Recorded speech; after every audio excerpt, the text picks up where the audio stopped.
Hello, Mansoor. I think it was the microphone. Can you hear me?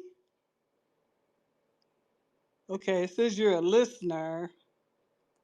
I don't know how to bring. Tap on avatar to invite someone to speak. Okay.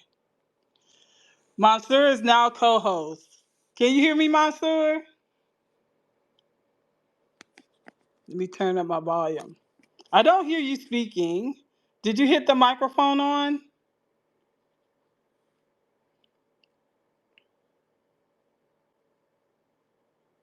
Tap. All right. Nope, he's the co-host. Huh. Mansoor, I can't hear you.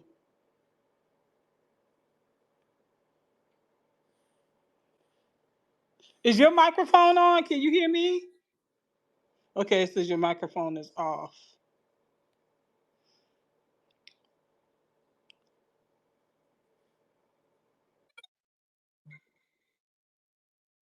Yeah, I can't hear you. Can you hear me?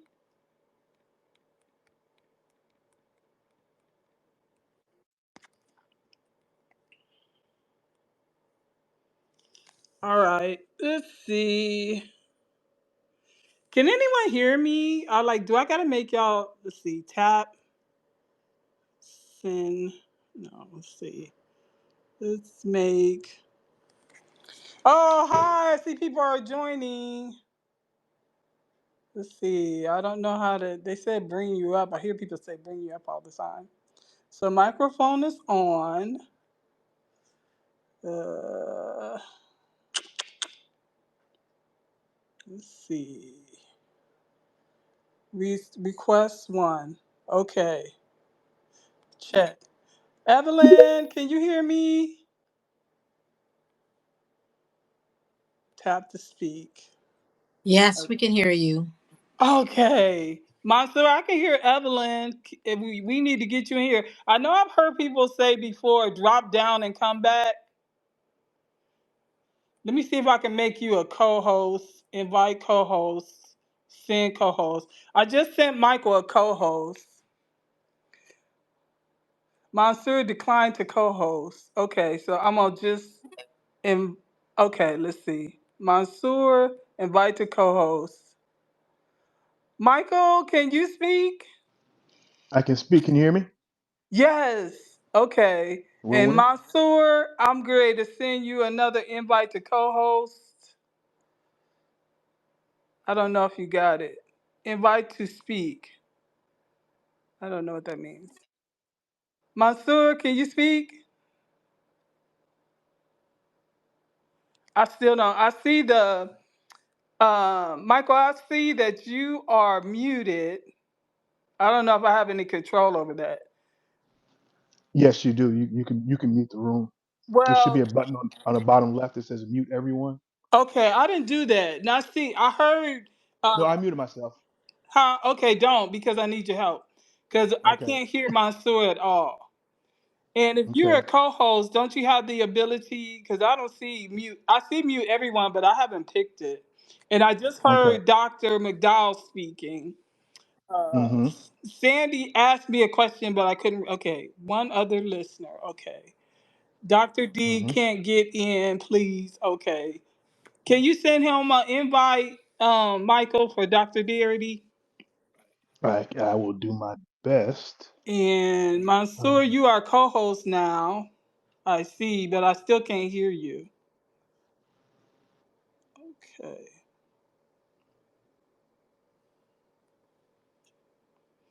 Hi, folks coming in. I'm glad we had a practice run because looks like I'm okay. Request. I don't know who that is. Let me. all right. I sent it to Dr. Darity. Hi, Bree. Let me see if I can get to text Mansoor. Mansoor, why? Check your mic. Your mic setting. That's okay. I am here requesting to speak. Okay, so Michael, he says he's here requesting to speak, but he's a co-host, so he shouldn't have to request, right?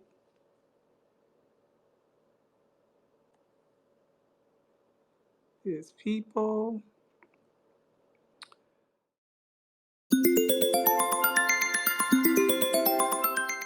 Okay, two co-hosts, zero open spots. Okay, speakers. I see Evelyn.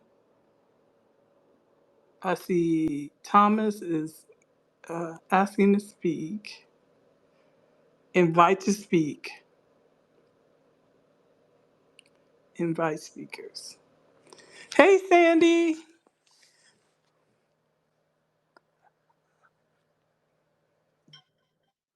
Make me a co-host one more time. Okay, I will do that. Invite the co-hosts. Co-hosts can invite, remove, and mute speakers. Okay. Co-host invite sent to Mansour. Hear me? Yes! Yes, sir. Oh man, that was fun. Well, I had to start Okay, this. so everyone should just repost this space here so that folks are available that it exists. Okay, I think I did that. I just said 7 mystic years. Okay, so maybe I can do it as a invite to the other one. Let's see. Copy link, and I'm going to go to the original post.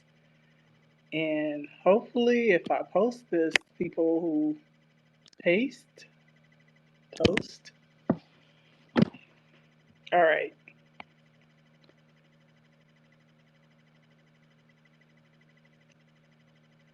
So, do you want me to go ahead and get started, Mansour? And maybe people will just start coming in because right now it looks like it's mostly our scholars, but I think it shows up in the Twitter little. Okay, thanks, Sandy, for retweeting. Yeah, everybody retweet the space. I heard that helps too. So let me go over to the Twitter, to the spaces area and see if it's showing up as a live event. Okay. 7 mystic search. Okay, it's there. I can see it in the little algorithm. It just says 7 mystic years. So hopefully after we get going, people will start seeing it show up, in that little doodaddy at the top. Cause I don't know what else to do. Okay. Okay. We've done what we can. I'm sorry. What'd you say, Monsieur? Should I go ahead and get started?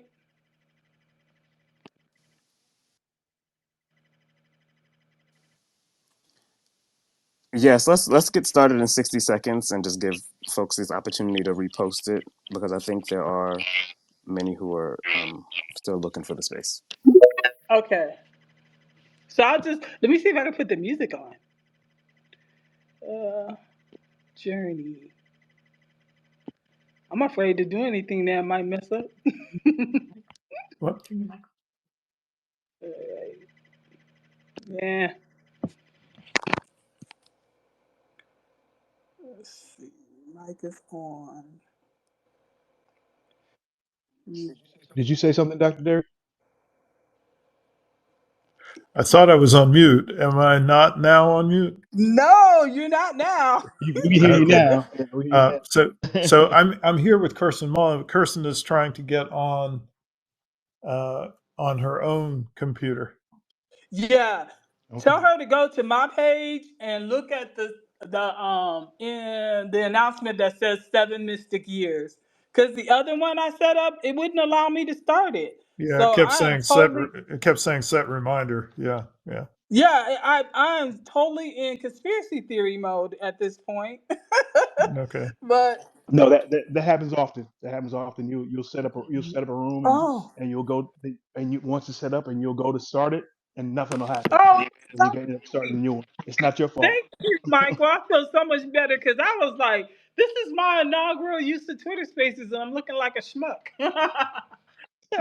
No, it happens to all of us. Yeah. Not your So fault. I don't know what that is. yeah, well, thank you for letting me know that. I feel a lot better, and I'm glad I have you two as co-hosts. And so, for the people who are in the room, all of our scholars, thank y'all for showing up. I asked Sandy and Kirsten if they would kind of get us started as a preview to Black History Month because we have a big Black History Month event coming up where we are going to be talking about the most recent publication, which is the Black Reparations Project, a handbook for racial justice. And pretty much all of the authors are here in the room. And if you have not gotten the book already, I encourage you to do so because they'll be available to answer questions about their chapters. We also have the editors in here. I see Lucas in here, and as Sandy just said, that Kirsten's going to be joining us in a second. So they are the editors of that book. But I asked Dr. Darity and Kirsten if they would allow us to focus on chapter 9 from here to equality, and there's so much going on right now in terms of the federal reparations movement.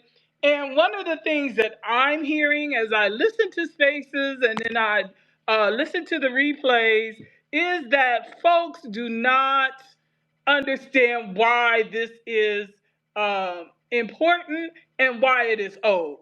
And if you look at that chapter, Seven Mystic Years and From Here to Equality, from 1866 to 1873.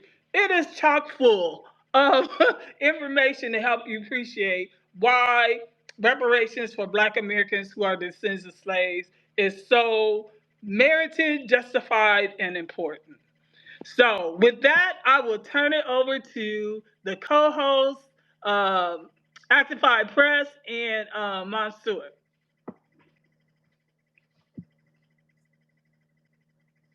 Do I just mute myself? Yes, you can mute yourself. Okay. Muscle. We Yeah, so good evening, everyone. I'm Mansoor, and we're just gonna start this space off with a recap of chapter 9, Seven Mystic Years from the book From Here to Equality. And I'm gonna read a recap, and then after that point, we can just sort of start getting into discussion. We have many of the authors of the Black Reparations Project in this conversation, as Dr. Brown had mentioned, who are going to be engaged in conversation around Reconstruction and also ethnic erasure in the modern days. So the seven mystic years from 1866 to 1873 marked a transformative period or crucial period in American history, known as the Reconstruction era. Coined by W.E.B. Du Bois, this era witnessed significant changes led by a Republican majority. The radical Republicans, part of this majority, established the Freedmen's Bureau along with pushing for the passage of the 13th, 14th, and 15th Amendments, granting rights and protections to African Americans. President Lincoln, who initiated the rebuilding of Confederate-controlled states, did not witness these changes because he was assassinated, but his successor, Andrew Johnson, ended up diverting from the path of racial equality and presenting his own Reconstruction plan. The war's end in 1865 left the nation with 4 million liberated African American people, and Lincoln's evolving goals One of us needs included to turn off the sound on the other end.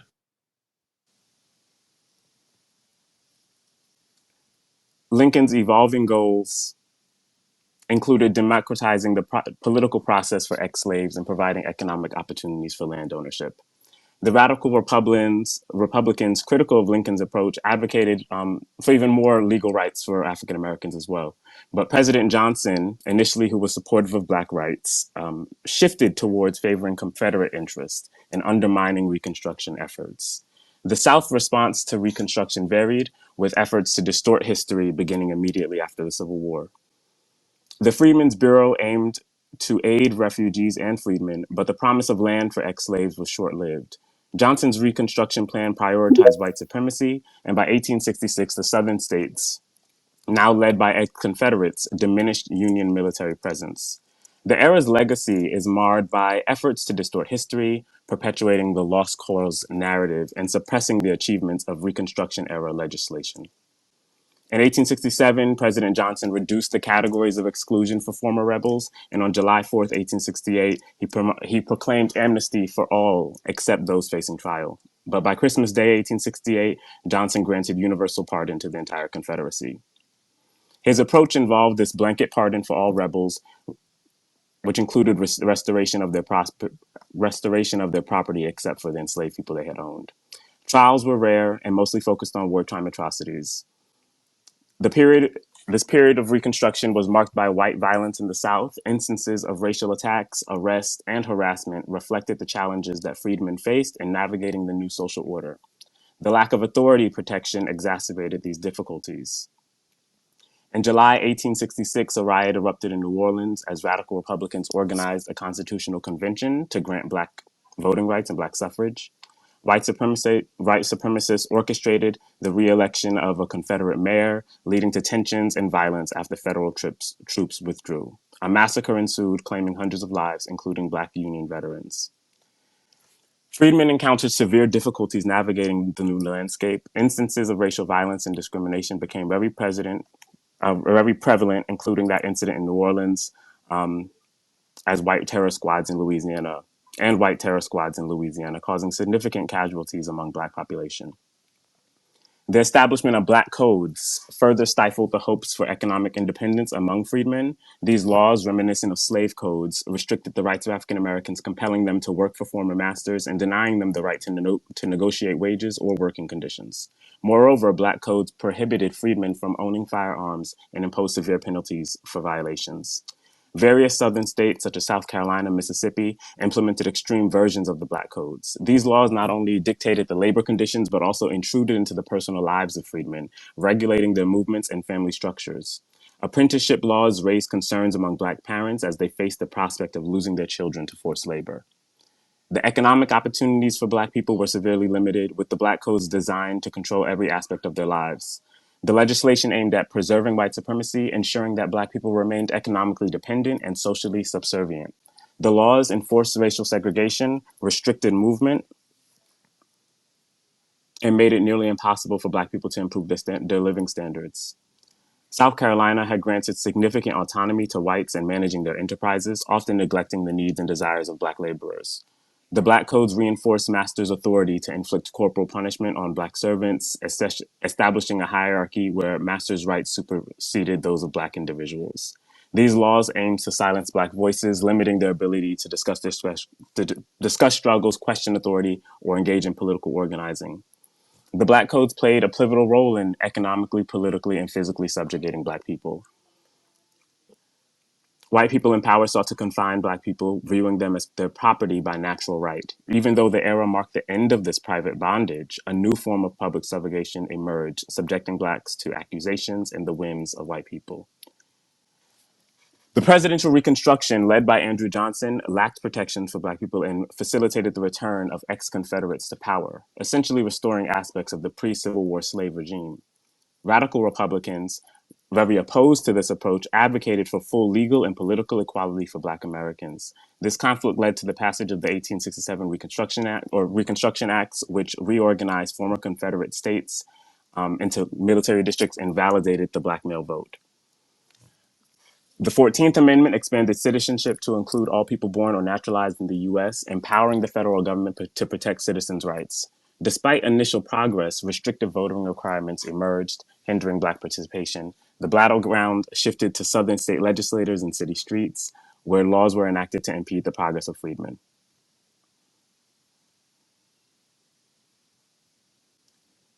Louisiana and specifically faced challenges as former rebels resisted granting voting rights to Black people. In the post-Civil War era, efforts to establish political and social equality were facing, in summary, very significant challenges.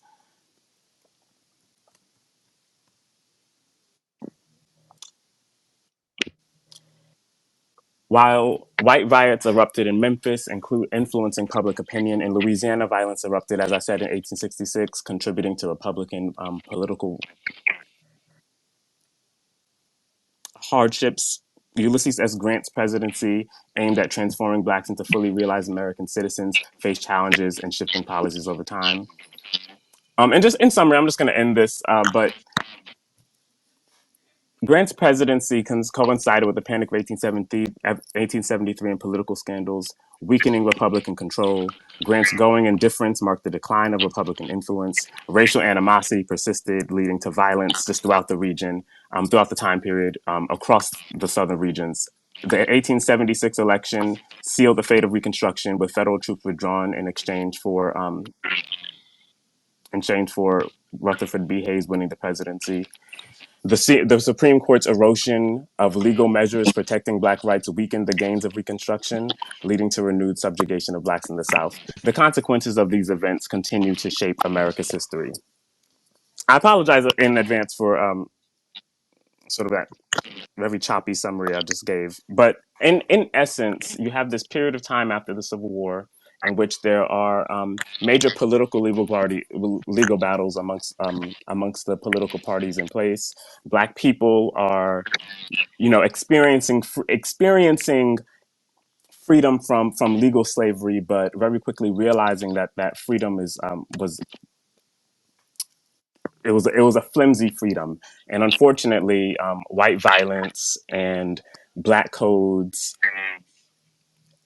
white violence, black codes, and as well as the parting of the Confederacy and ex-Confederates beginning to assume power again, just weakened what I believe I think President Lincoln wanted to see our country move towards democracy, but unfortunately Andrew Johnson took over, and that sort of dream, or that plan was redirected towards white supremacists. Okay, Marcelo, And I'm so, gonna jump yeah, in. jump in. Okay. Sandy and Kirsten, thank you so much for being here.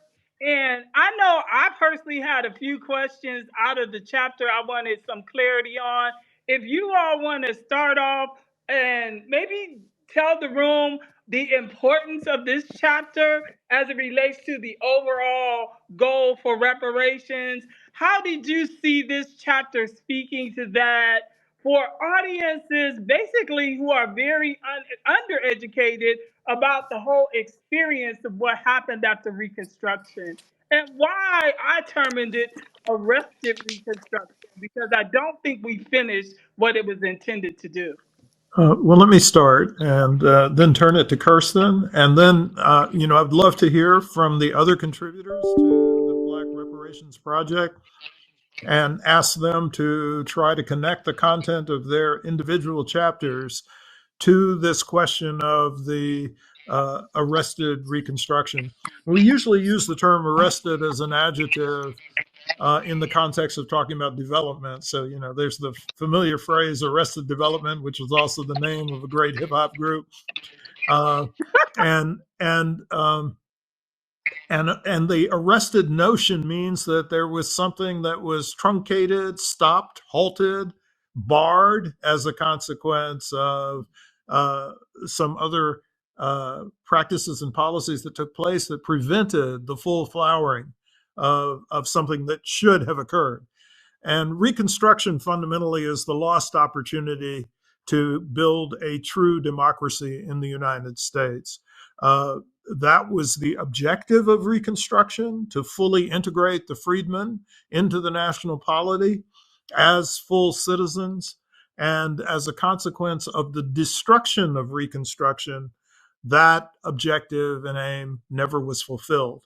And that lays the post Civil War foundation for the case for reparations for Black Americans whose ancestors were enslaved in the United States.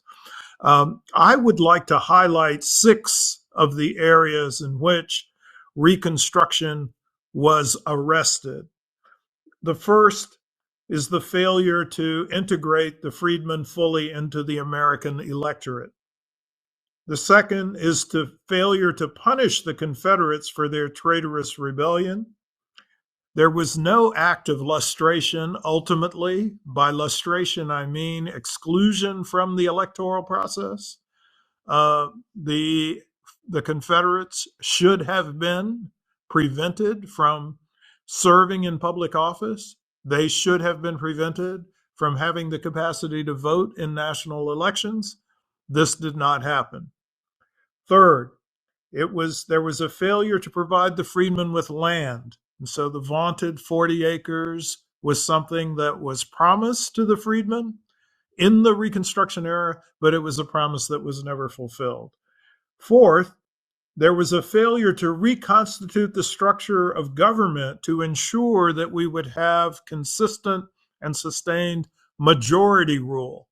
And now, as a consequence, we are reaping the fruits of that failure in the present moment. Fifth, there was a failure to eliminate slavery in its entirety. So abolitionists like Otis Griffin have emphasized the fact that the 13th Amendment has an important exception clause. Individuals who have been subjected to incarceration can also be subjected to enslavement. So they have no rights of citizenship that have to be maintained in terms of the 13th Amendment's constitutional provisions.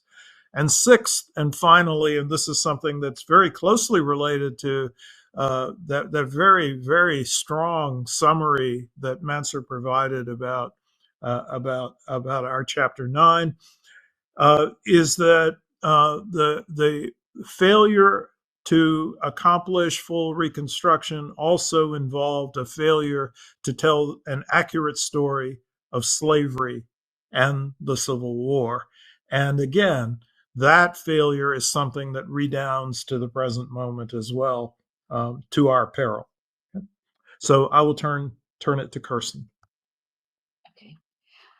So I wanted to talk a little bit about some of the ways that the federal government did try to assist the freedmen as the world really was changing in the United States. So in 1870s, Congress launched two major investigations, looking into the incidents of white terror, especially those that were executed by the Ku Klux Klan across the South. And the Klan included members of the elite and also middle and low wealth whites, many of them former Confederate soldiers and officers.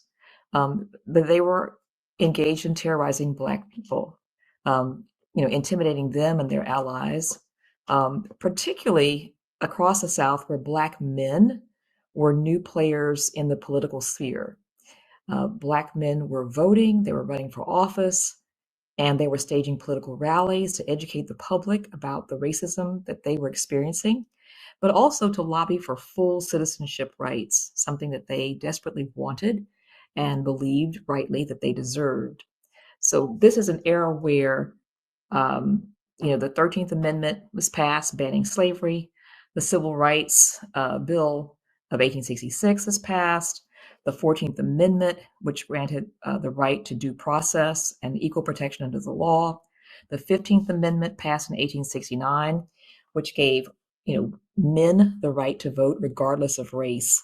So this was a very different world than that white people were experiencing, and they were, in disbelief actually that they were not fully in charge of everything that was happening politically in the United States. So, to give you some idea of how dramatically things changed, in 1866, less than 1% of Black men were registered to vote. But by the beginning of 1868, over 80% were registered to vote. I think it's hard to underestimate the significance of the reality of, these pro-Reconstruction, Republican candidates who were running for office. Change was staring these white supremacists in the face, and they were determined that this was not going to be their fate.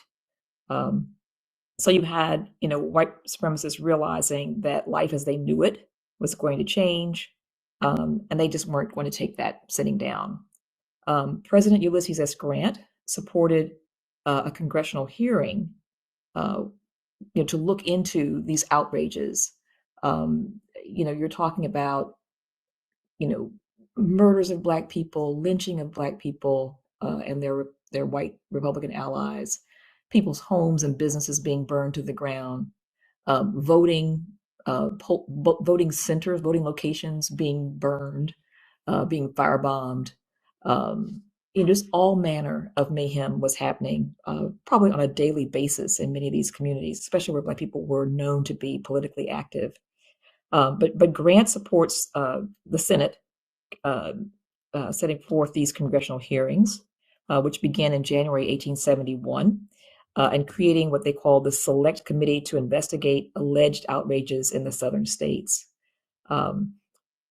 21 Republicans and 21 Democrats eventually testified. 6 members of the Klan themselves testified.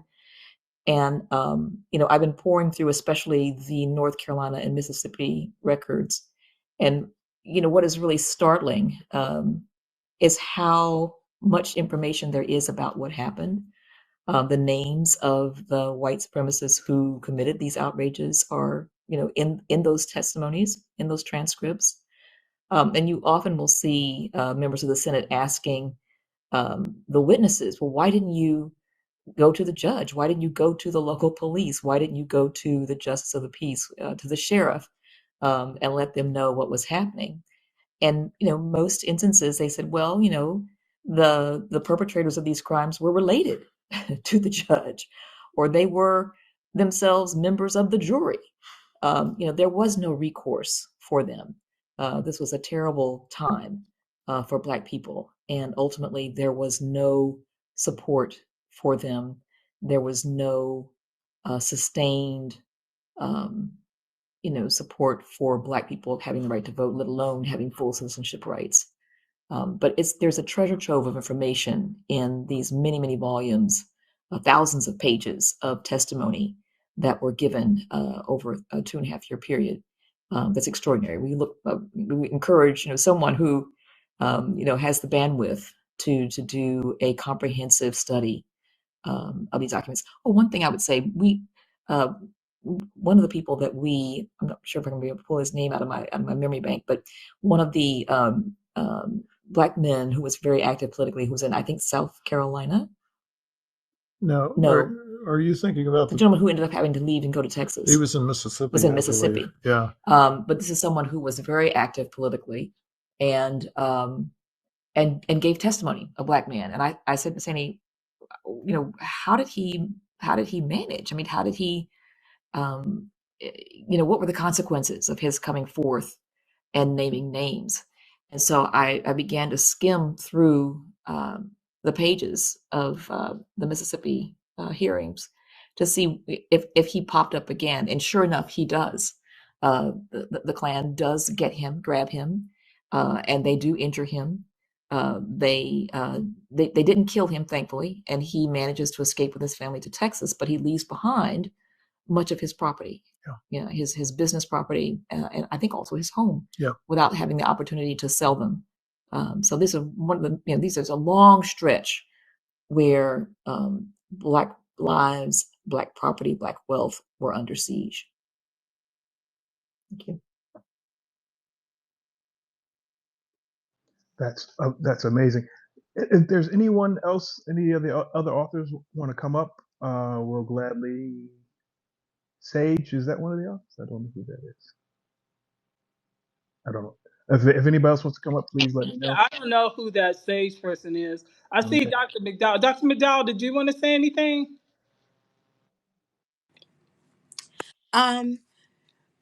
Yeah, I first of all, thank you so much for having this space. Thank you for that wonderful review or summary of the chapter.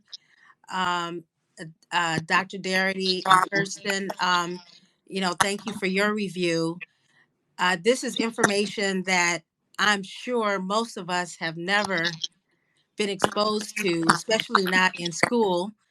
And this space is definitely necessary so that people can see or understand more of why reparations are definitely in order to repair African Americans for all of the horrible, terrible things that we have gone through.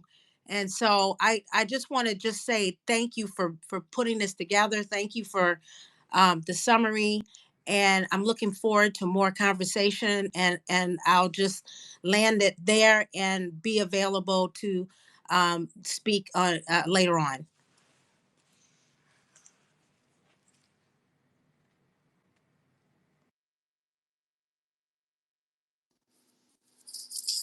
So y'all both had mentioned, well, everyone speaking had mentioned the white terror as a form of suppressing Black economic and political power, and as well as land ownership generally.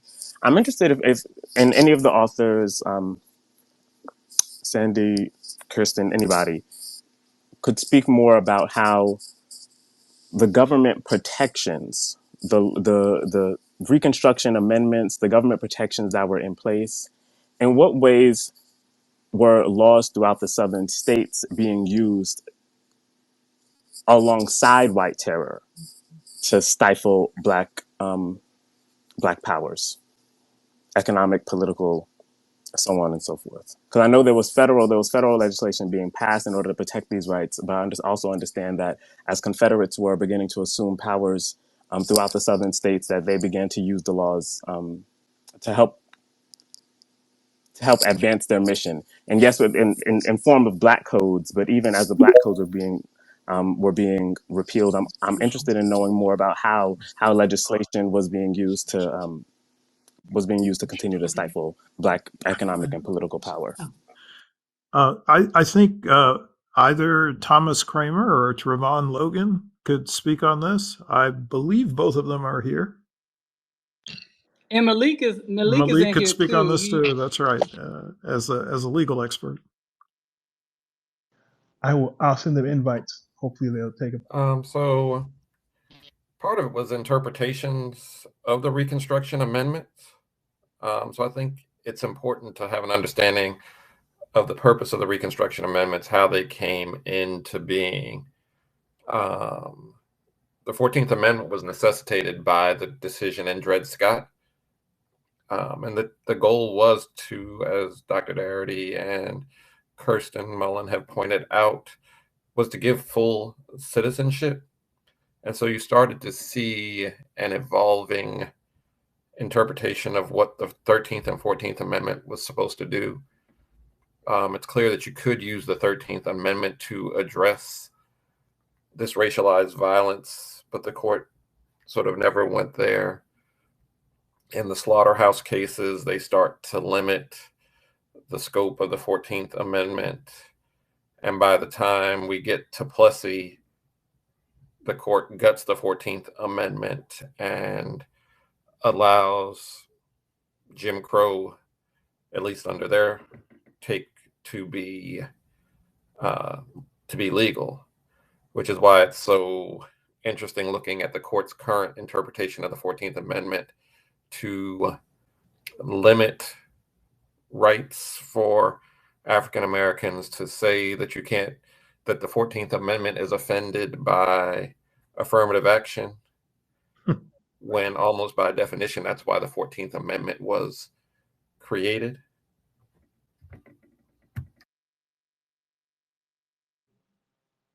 I have a Question, Malik, about that aspect of the ruling when they said that the descendants of freedmen were an under-inclusive group of Black people.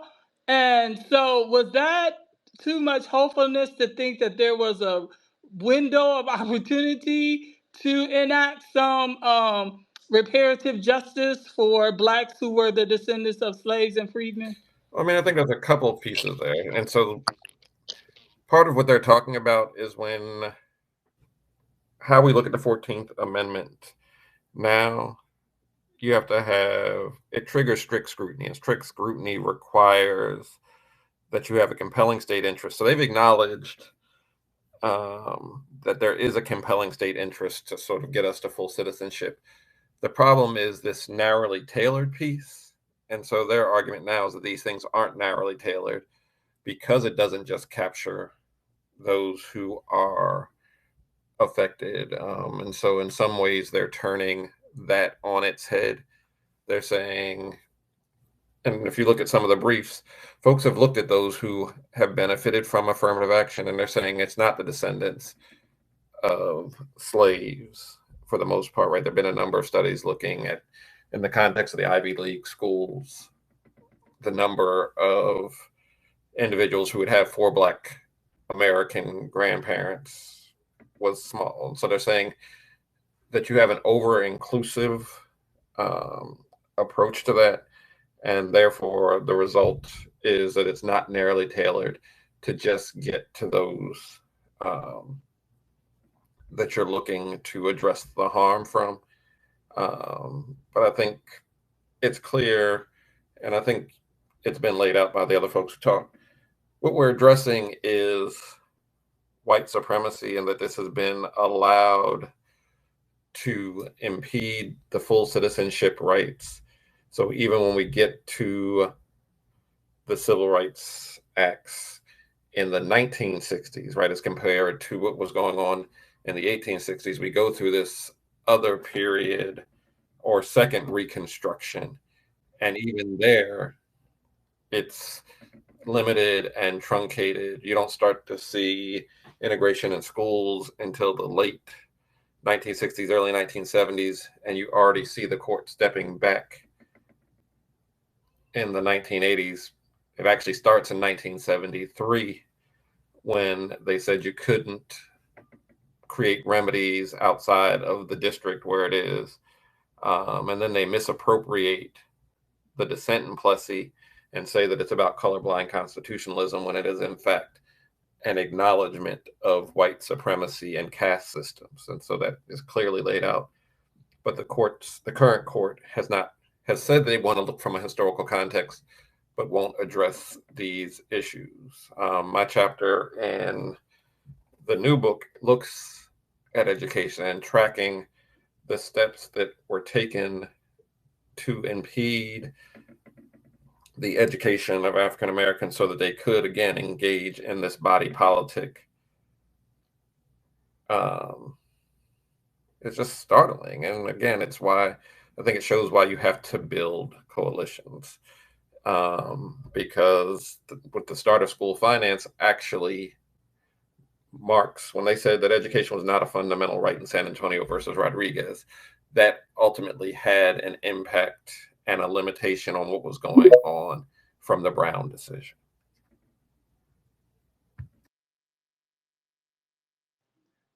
If I may, I think we're kind of overall, I think we're kind of getting surrounded, so to speak, because when we start speaking of narrow tailoring for policy, especially reparations, it's some of the other folks that claim to be in the reparations world are claiming xenophobia if you try to narrowly tailor this this legislation. And I think, I don't know. Let me back up. How does anybody on the panel view that framing of the narrow tailoring as in xenophobia because it's exclusionary?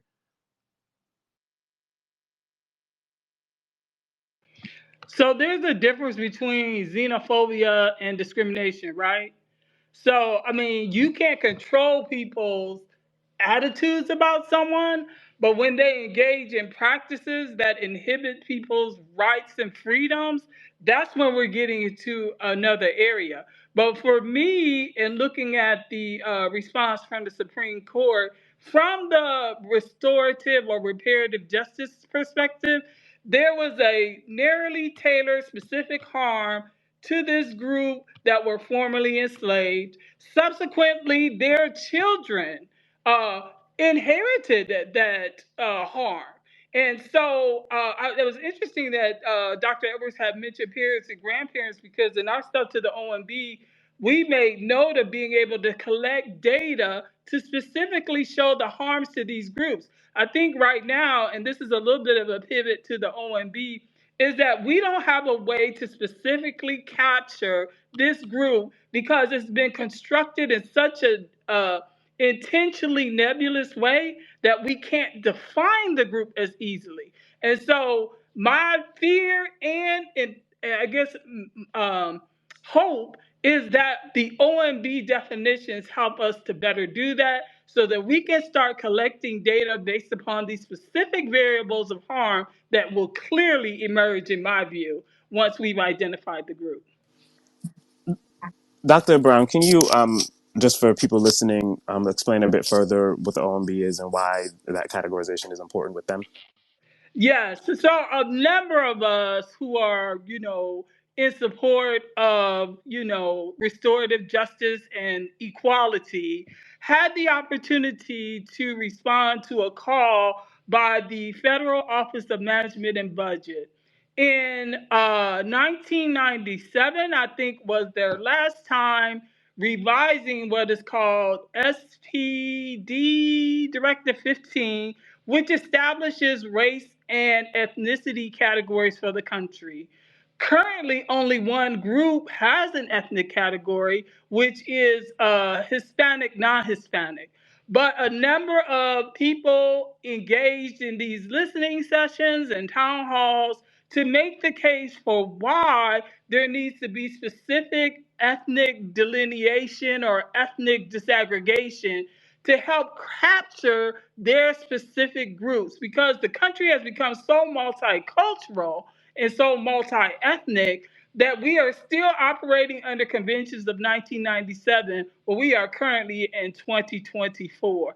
And they do not allow for the distinguishing of our groups in the case of Black Americans, those who are more recent immigrants to the country post the 1965 Hart-Celler Act, and those of us who have generationally been the targets of those harms identified in 7 mystic years and these acts of not pursuing justice on behalf of the descendants of slaves and freedmen.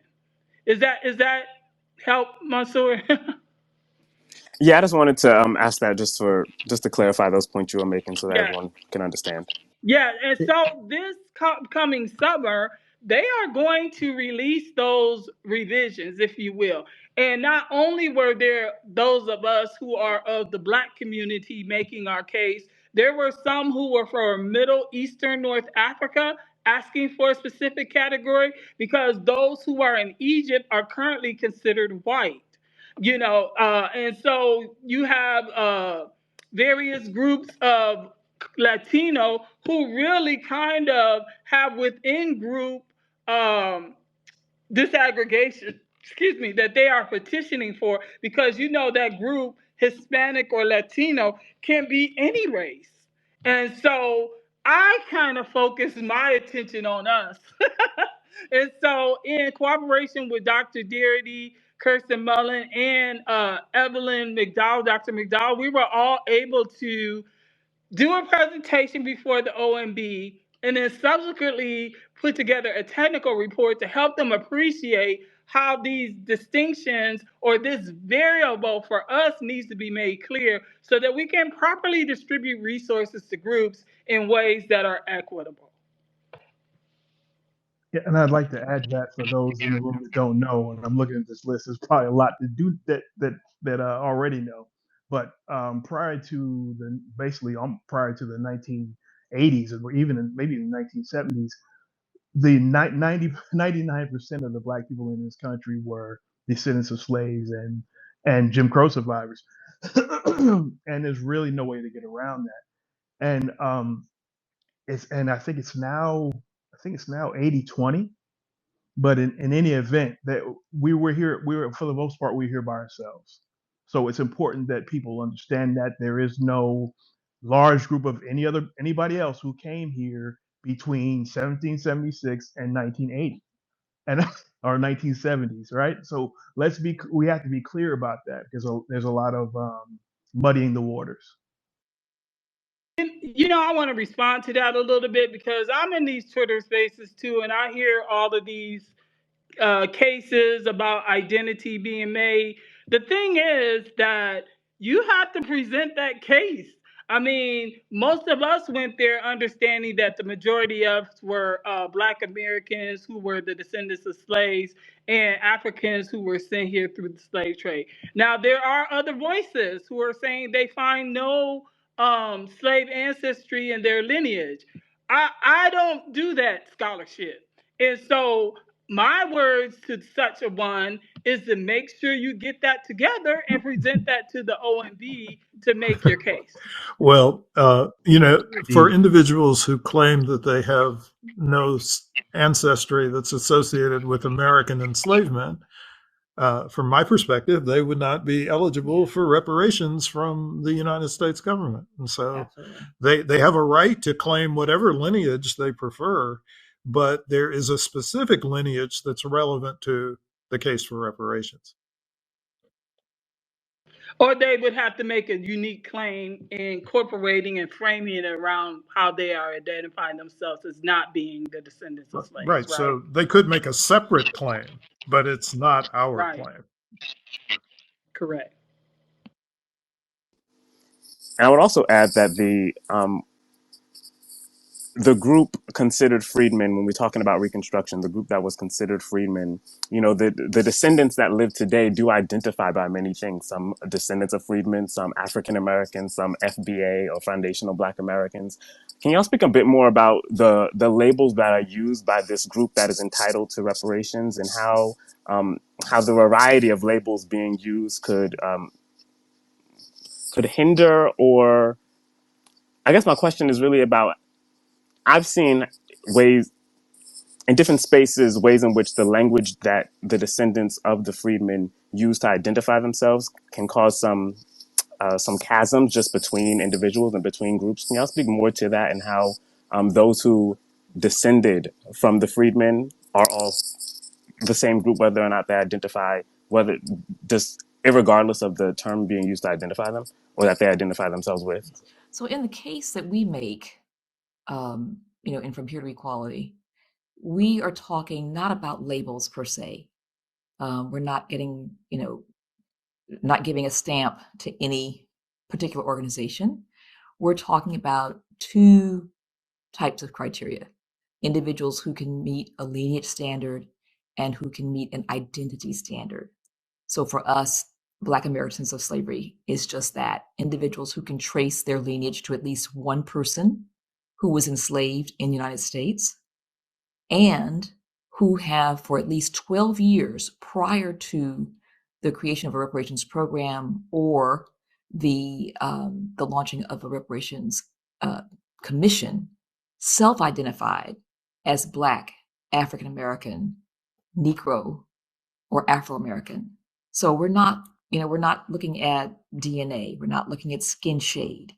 We're not looking at this group or that group. We're looking specifically at individuals who can meet those two criteria: lineage and identification.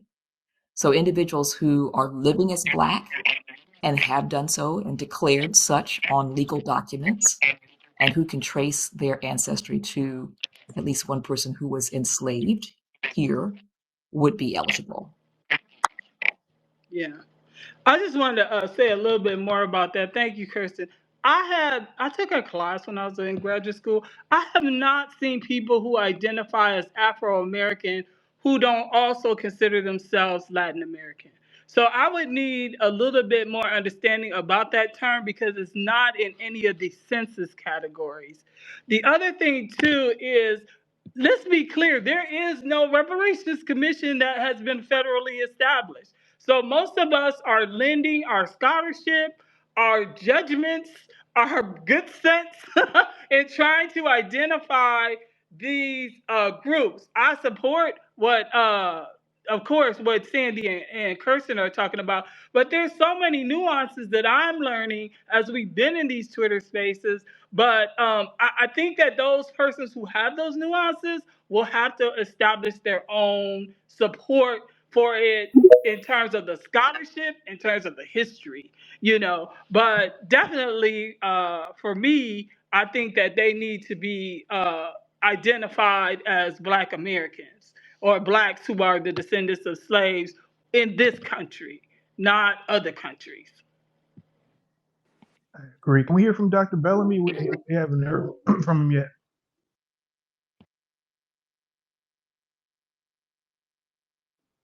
I guess I was premature on Can my you all, request.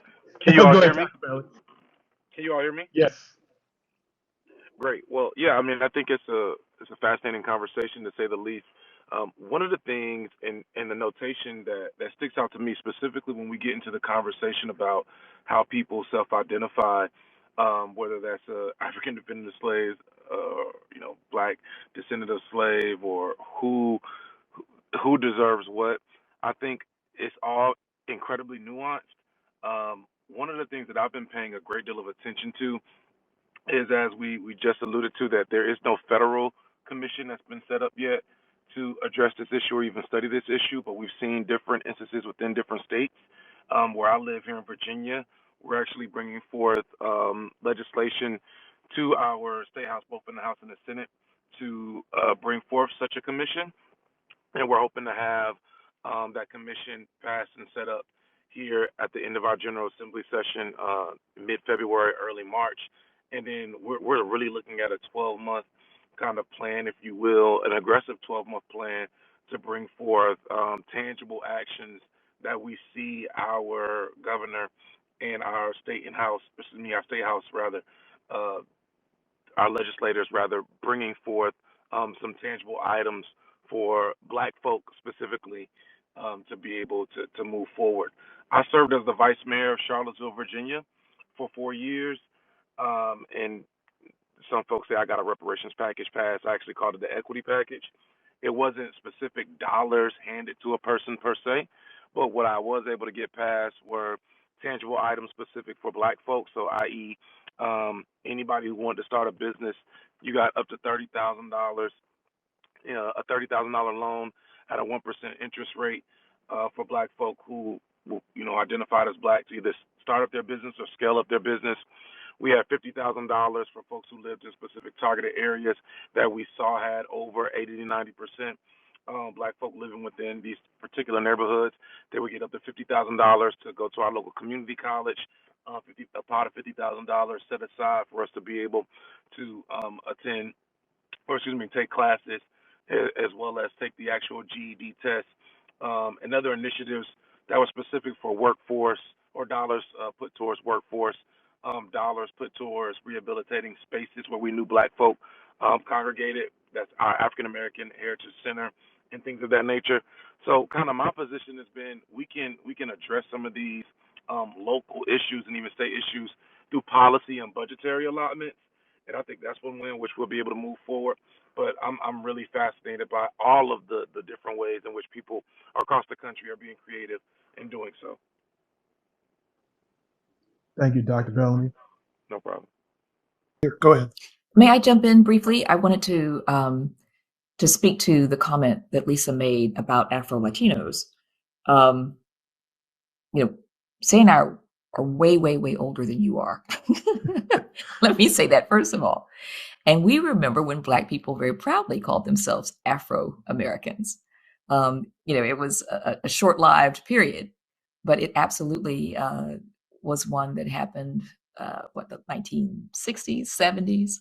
70s, 80s. Yeah, 70s, early 80s. Yeah. But also, an individual who self-identifies as Afro-Latino could qualify if, in fact, they identify as Black and are descended from at least one person who was enslaved in the United States. Yeah. So that would, that one identifies as Afro-Latino would not necessarily disqualify them from the community of eligibility. And I wanted to comment on Dr. Bellamy's observations. I appreciate you calling what you accomplished in Virginia equity measures rather than reparations, because as many of you know, Kirsten and I have had a rather hard-headed position about what constitutes reparations for Black American descendants of U.S. slavery. That at minimum, it requires elimination of the racial wealth gap in the United States, which would require, at the present moment, an expenditure in the vicinity of $16 trillion. That is something that cannot be accomplished at the state and local level. It can't even be accomplished in some significant partial way at the state and local level. And so, as a consequence, we've been adamant that reparations must be a federal project. The only locality in which we've endorsed a decentralized reparations effort is Washington, D.C., and that's because it's a federal district. And so it has the possibility of demanding reparations from the federal government directly. And in fact, if that were to occur, it would set the precedent for a national reparations program. And we think that's particularly appropriate since Washington, D.C. was the only location in which slaveholders were actually compensated for the emancipation of their enslaved human beings. We sometimes say it would be a delicious irony if Washington, D.C. opened the door for federal reparations for Black American descendants of U.S. slavery. Yeah, I want to say something else to what Kirsten said. And as y'all can see, all scholars don't necessarily agree. I'm of the belief it should be parents and grandparents who are identified as Black Americans who are descendants of slaves, largely because of that Killers of the Flower Moon. I don't want us setting up anything that's going to incentivize people to do us harm in order to access reparations. And I think when you start doing broad categories of identification, it could open up for that. So that's why I've always been, and I know Malik mentioned this about some of the things they identified with the access to the Ivy Leagues, that they were finding that they were not the children whose parents and four grandparents were those descendants of slaves. So that would be my concern about that. And thank you for the lesson about the Afro Latinos. I don't think I'm that much younger than y'all, but I ain't gonna I have a tell. Well, question. I think the Ivy I'm League going. issue, though, that Malik Edwards is raising, concerned individuals who did not have any lineage connected to the experience of slavery in the United States. So not only was it not their parents or grandparents who were relevant, but their great grandparents, et cetera. So, so that they would not have met the lineage standard that we've detailed.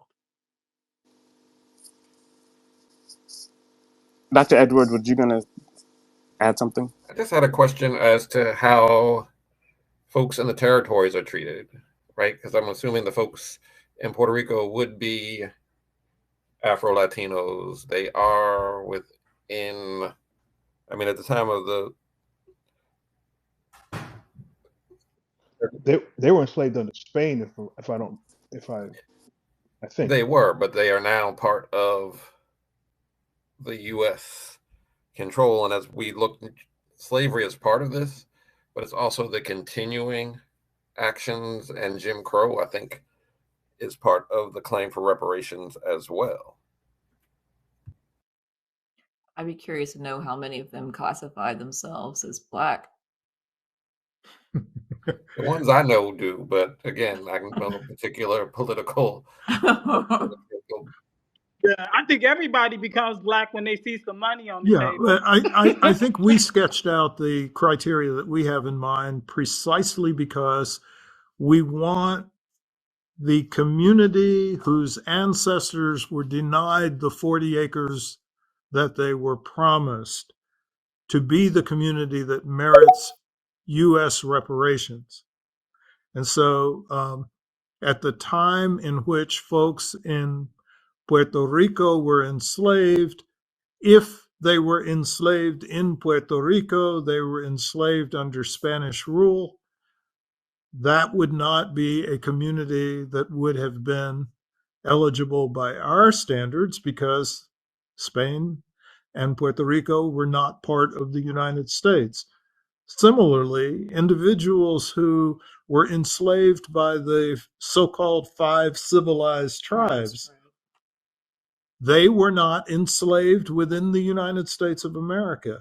And in fact, uh, for better or worse, they have actually received some form of reparations because the United States government made the tribes provide land grants to their formerly enslaved uh, humans, and and ironically did not provide restitution for the 4 million individuals who were enslaved within the United States. So it is at the time of emancipation that the location of enslavement is relevant. I hate to upset this awesome conversation, but Dr. Darity and Ms. Mullen only have a few more minutes. I'd like to get at least one question in. And Ms. T's on stage. Can we go to that? I'm sorry, Dr. Brown. Is that okay with you? Yes, Sure, go ahead. Y'all the co-host. I'm yeah, here. and then afterwards I'll make a few statements and redirect conversation. Okay. Hi, Dr. Brown and Actify. Thank you both for having this space. I'm glad you recorded it, so I'll have it for my memories. Dr. Darity, I do have a question for you and Dr. Kristen.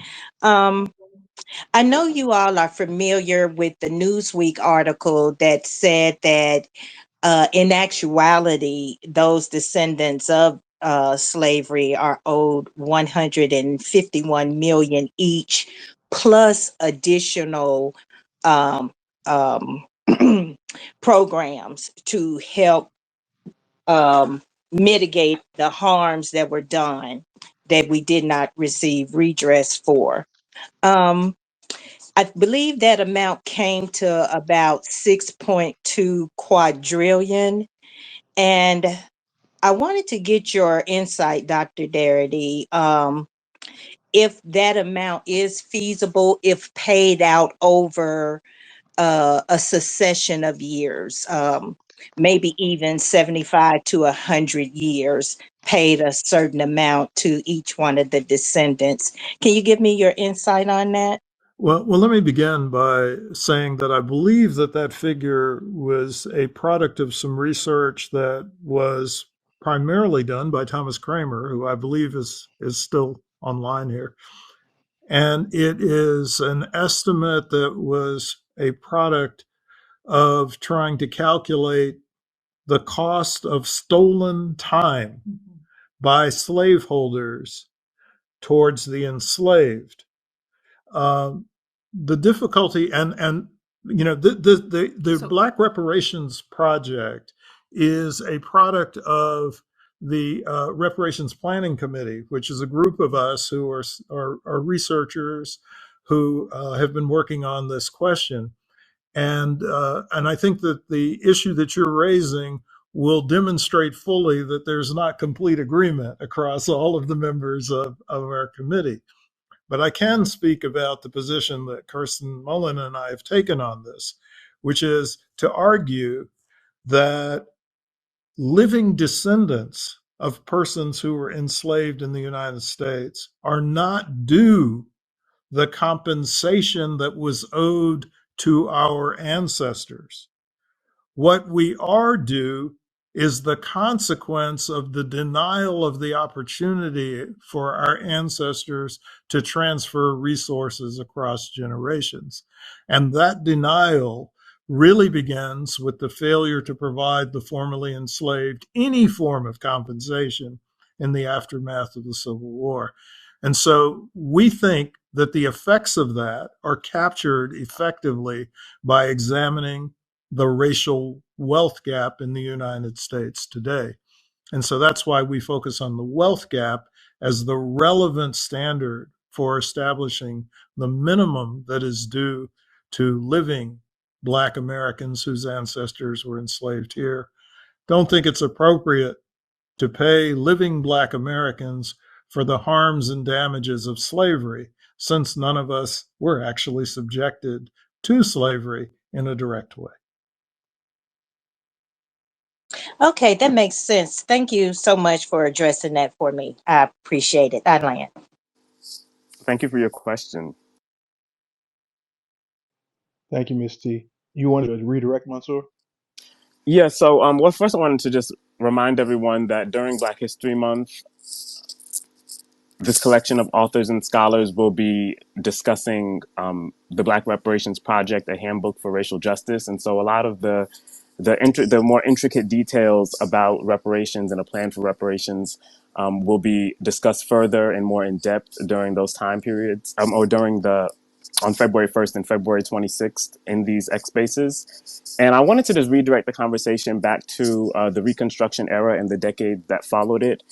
Authors, if y'all can speak to this, the the inability for Black people, for freedmen, to assume full economic and political power in the ways that would have advanced their communities and advanced the communities and advanced themselves. The inability to do that had, I believe, compounding effects in the decades to follow Reconstruction. And I would have wanted anyone, authors, Dr. Darity, whomever, to speak to how our inability to have that power impacted us in terms of education, in terms of healthcare, in terms of housing, and the ways in which our lives were shaped in the decades after Reconstruction ended.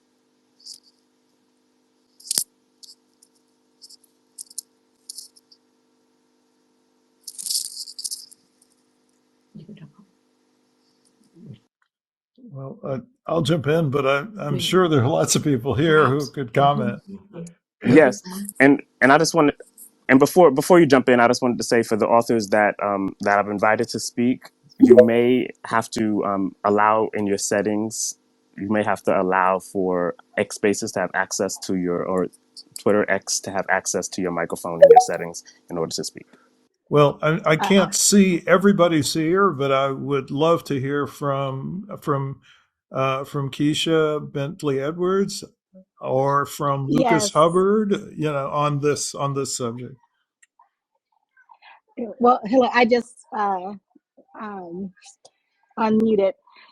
So I'll go ahead and start talking. So this is Keisha Bentley Edwards. And so there are several ways. So in those decades after, where racial terror was heightened, you had Black communities. We all hear more recently about Tulsa, but we also here in North Carolina had Wilmington, North Carolina, in several As they work pockets. on Oh, gaining the ability to speak, there is a requested question from Ian here.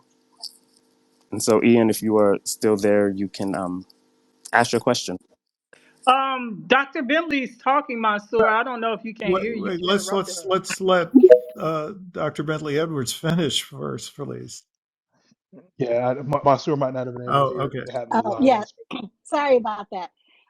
Hopefully you can hear me now. I'll speak up a little bit more. Um, but yeah, there were these communities that were built up. Um, especially in Oklahoma, in Florida, in Georgia, where it was small towns that were developed by Black people, um, for the sake of safety, because the federal government was no longer offering safety. But as those communities started to build up and build power, both political power but also economic independence, um, it became all these slights, and it started to boil over within the neighboring white communities. And so you would have these racial terror campaigns that would occur, oftentimes that were condoned, or at least turned a blind eye by the local governments, so that they would destroy communities, whole communities. And when I say whole communities, we're talking about hospitals, schools, businesses, especially newspapers. And that's where the beauty of Ida B. Wells comes in, people who came in to report and document what was occurring. And so when we talk about some of the things, that opportunities that were lost, we also have to think about the med schools that should have been able to flourish, that were designed and built during Reconstruction that are no longer here. Um, and then we also have to talk about the educational institutions that were both at the um, in the schoolhouse as well as universities that have been systematically dismantled over the years. And I'll go ahead and stop there, but those have implications for both our physical health as well as mental health and property.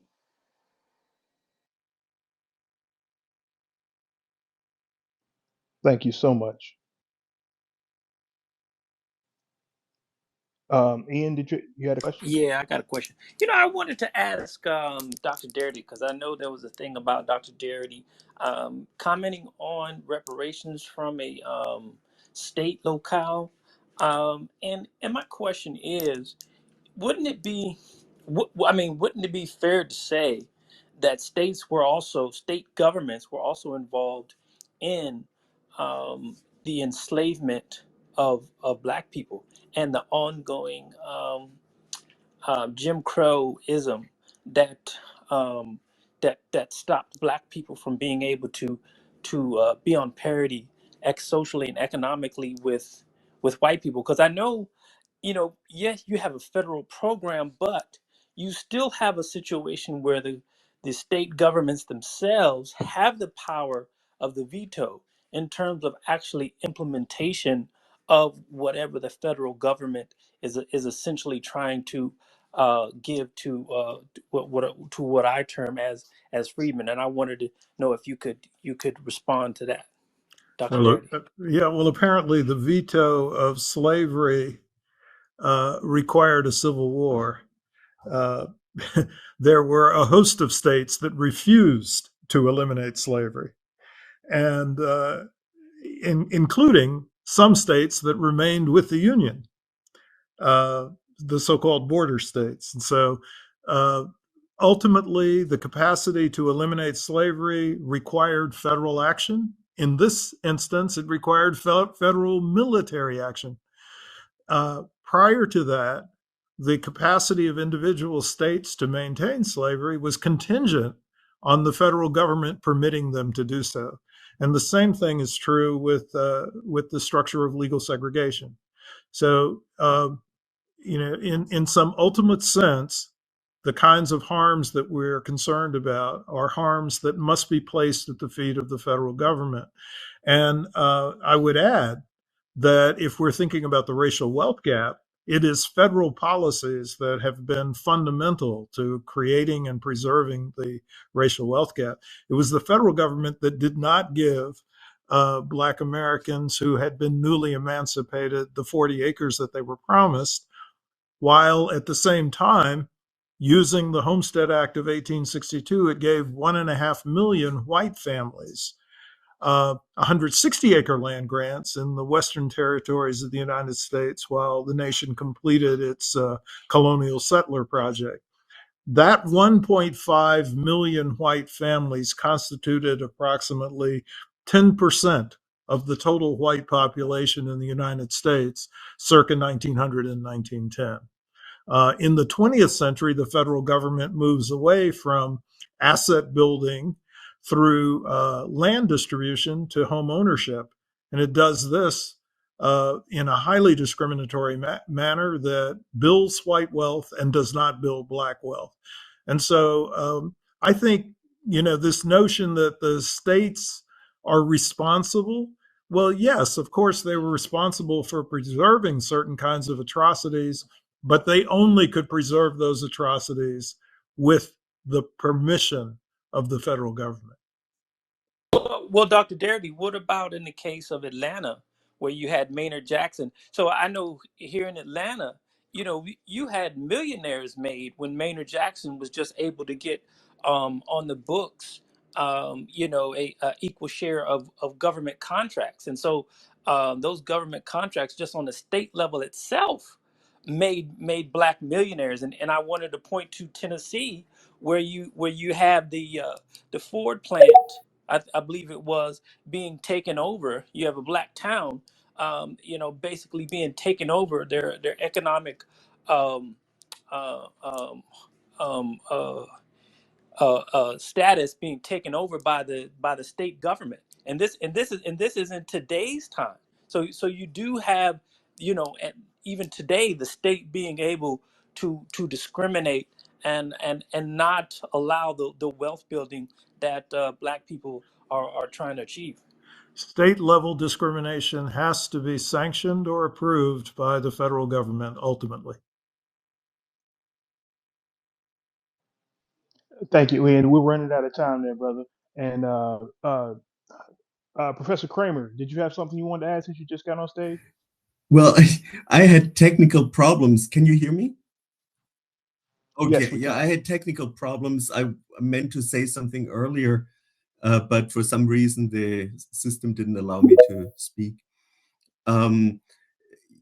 This was back when the listener said about the 6 point something quadrillion dollars estimate that I was involved with, which was an illustration just to show what a tiny change in the interest rate would make to an estimate of reparations.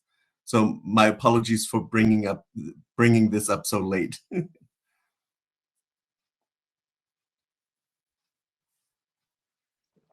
No problem, Professor. I'm sorry.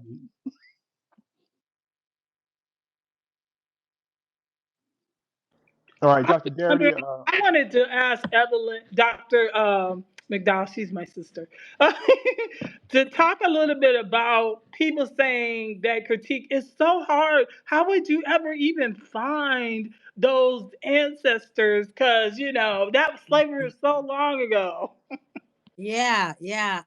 Yes, my sister, from another mother.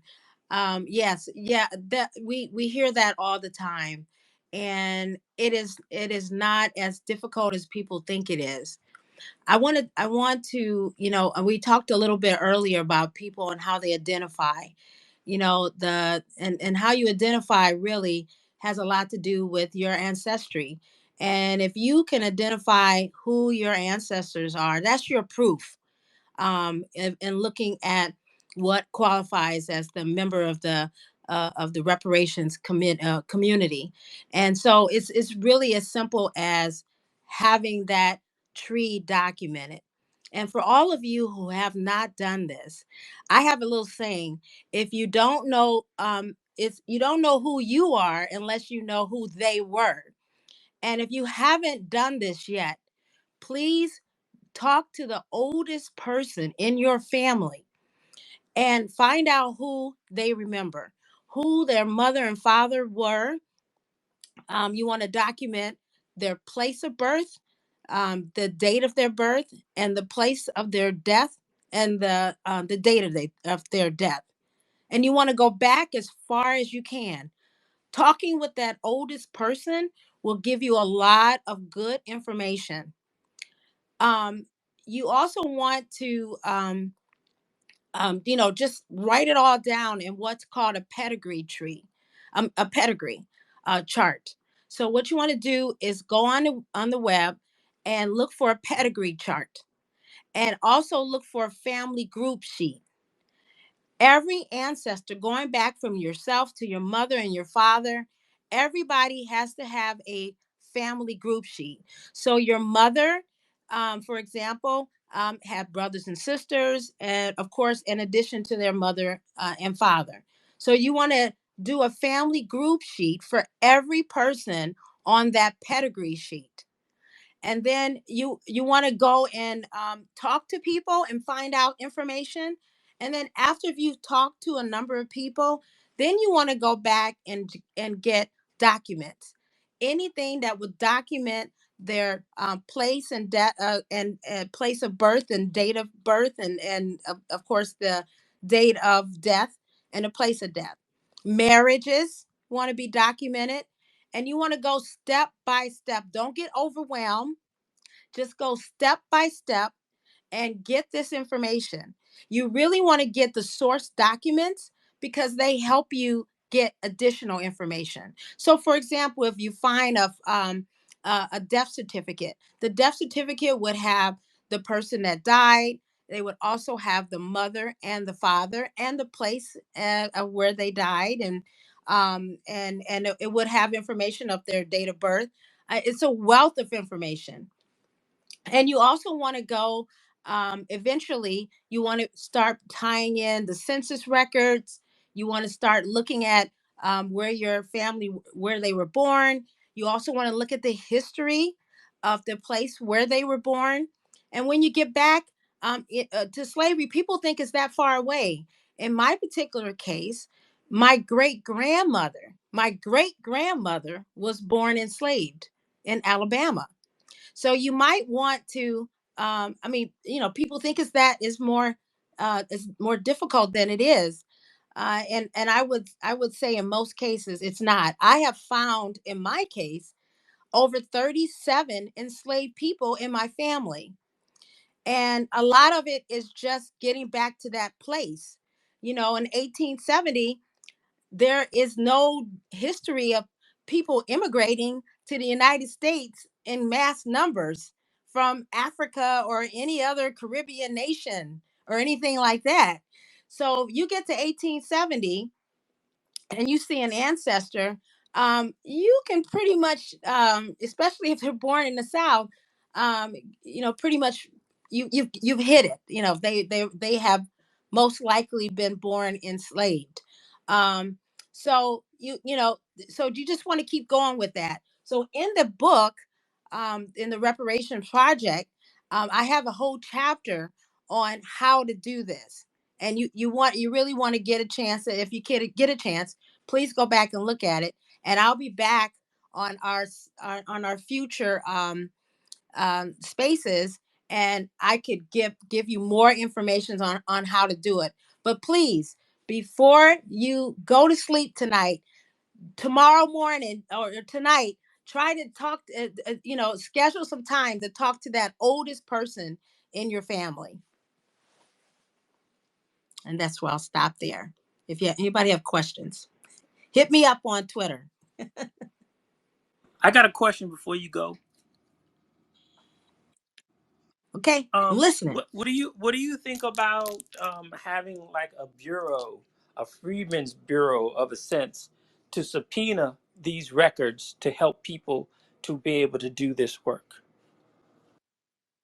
Oh, I am all for any effort to get documentation, any effort at all. I'm 100% for it, because and some people may find this as difficult. We have found, I've worked with an organization called Sons and Daughters of the United States Middle Passage, which is a lineage society for people who are able to do this. And sometimes we run into people who, they've been adopted, and they don't know, they may not know who their parentage, who that may not be privy to that information. I mean, there are even ways for them to do this work and to get information. You can use DNA to identify people who are in your family. There are ways to do that. But yeah, we need documentation, and any way that we can get it would be great. So the Freeman Bureau, by the way, since you mentioned it, is an excellent source of documentation. But in order for it to be useful to anybody, you've got to be able to get to document your lineage to people who would have used the Freeman Bureau. So you can't really use those records until you've done this work of filling out this pedigree chart and the family group sheets. You must do this work. And I tell you one more thing. It has literally changed my life that I've been able to do this. And I've learned so much about who I am. When I went to school, they rarely talked about slavery. They rarely talked about Reconstruction. They rarely talked about the Revolutionary War and how African Americans were part of that. Um, you know, they rarely talked about the Civil War and the role that African Americans played in it. I don't know if we would have won if African Americans did not sign up and fight as much as many as they did. So um, you know, basically, uh, you doing this just really would change your life. It really does. I've learned so much about my family, and I did this in the later parts of my life. In my 30s I started, and I've got a PhD, big deal. Because I'm telling you, the things that I've learned about my family and the things that they have done, I can't even put a price tag on. It's going to change your life. I guarantee it.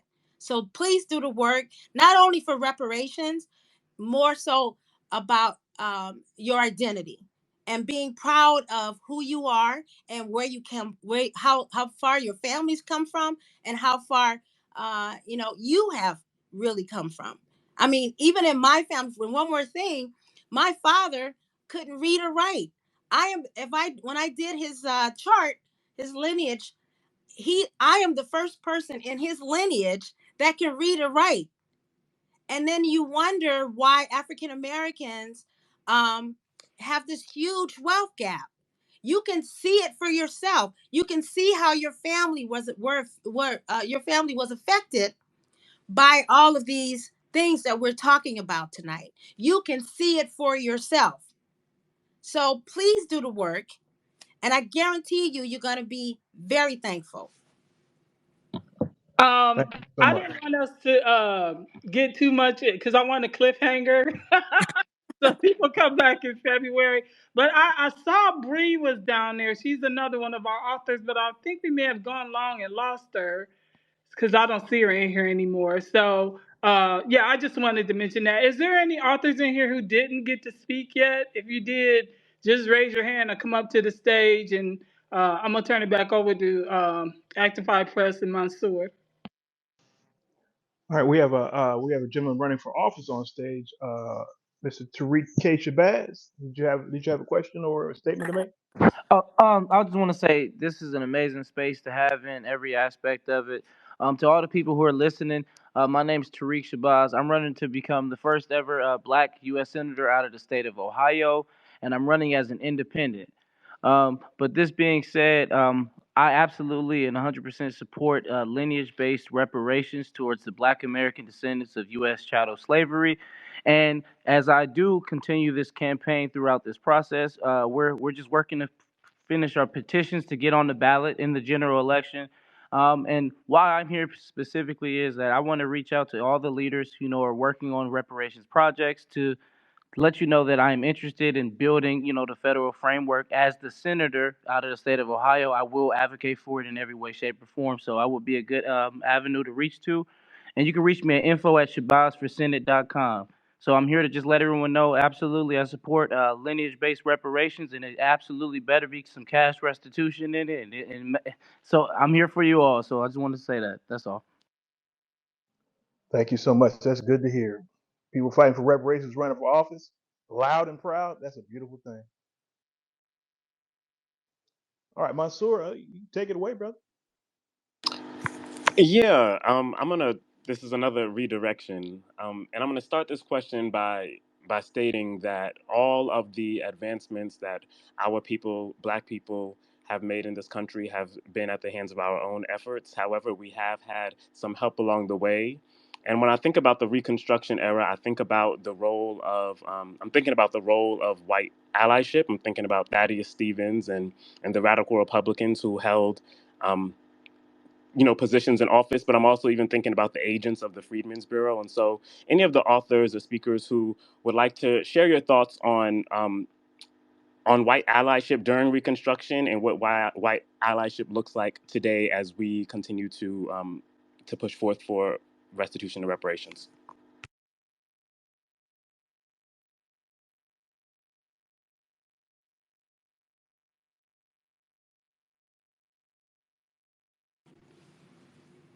I can speak to that. My um, review of history has shown that in order to do a lot of the big things like ending slavery, for example, took the help of people who identify as white. Um, coalition building is vitally important. We've got to be able to get the folks who are out there who know this history and support what we're trying to do.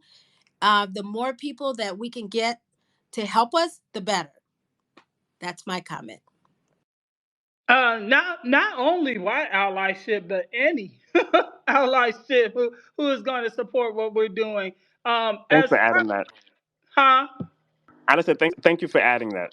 Yeah, because I mean, I work at what's considered a Hispanic serving institution, and I have been able to integrate this information into lesson plans. And several of my students have written with me on reparations.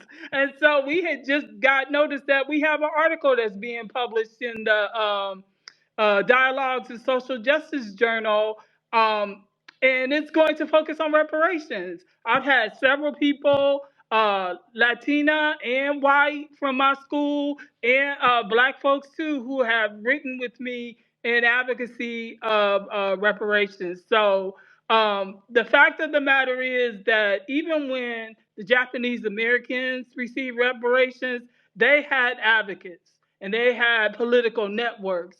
And I'm glad to hear about the young man that's running for Senate. I know there's several other folks who are running for political office, my sister included, and so I was just home in Ohio. I'm from Ohio, Tariq, and was supporting her candidacy. And so she was the first black um, president of the county council, and now is going to be the state representative for District 33 in Ohio. So she told me when we were little she was going to run for president. I keep reminding her. I'd like to add that it was so important for books like From Here to Equality and now the Black Reparations Project to be written at this stage and earlier in this iteration of the reparations movement, because often when we get allies, they try to water down what we're trying to do, and it was so important to have this documentation of what we're going for, ready to go. So it can't be watered down. It can't be changed. This is what we're trying to do. Either you're on board with us or you're not. And something that the folks on the left often scream about is how the Black Panther Party worked with white folks. I forget the name of that group. Group of white people. White people. They were also aboard with the 10-point program, and number 3 on the 10-point program was reparations, specifically for the descendants of slaves. So we can have allies of all types as long as they are on board with what we want to do. And I think it was important to have this documented. Yep, vet everybody. That's that's my mantra. And I also think Amen. it's very important to make the point to counter conservative criticism of reparations. Yeah, I'm the descendant of immigrants or an immigrant myself. Um, I should not have to pay reparations and stuff. And there I find it very important to emphasize that we as immigrants, I'm an immigrant myself, we are basically benefiting from the opportunities that this country has to offer that were built on the backs of the ancestors of African Americans living today whose ancestors were enslaved. So we are bound to be allies. We ought to be allies in the reparations movement. So that's my 2 cents.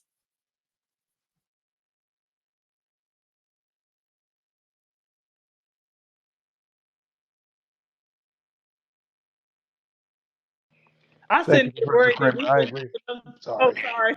I I'm said I was sorry. sitting here Go ahead. worried about we wouldn't have enough to talk about.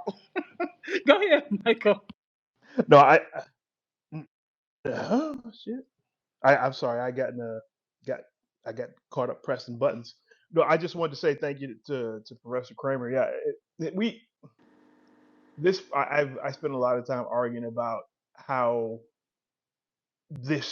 how allyship should function, and Dr. Kramer's Professor Kramer is 100% correct.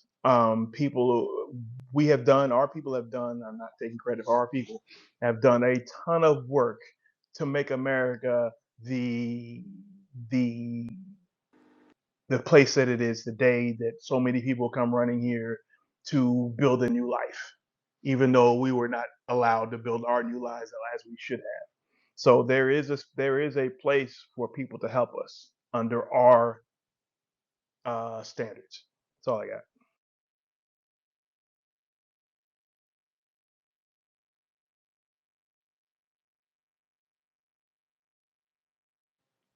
Mansoor, did we do the damn thing, as they say, as the young folks say?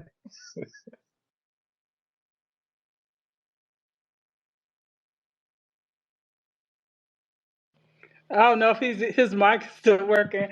Well, I just wanted to thank everyone for coming and thank you for your patience with my rough start. Michael, thank you for letting me know that he said, unfortunately, he can't hear.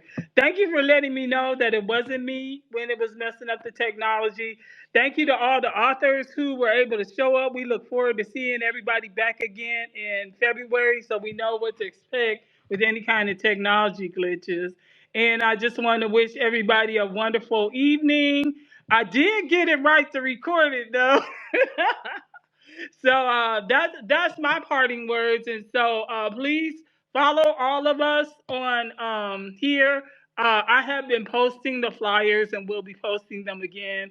And hopefully Mansoor and Michael can set up the next room so we make sure that the technology is right. But thank you all for coming. Good night. Thank you. Thank you. Thank you. You back, Mansoor? He said he couldn't hear anything.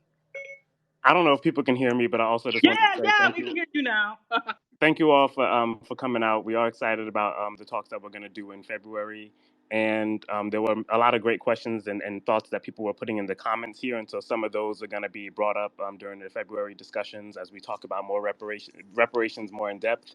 But I hope you all learned a lot specifically about the Reconstruction era and how that deeply relates to the work that we're doing today. Do I just hit Thank you, the sir. end button? Yes, ma'am. So Okay, bye long, everybody. y'all.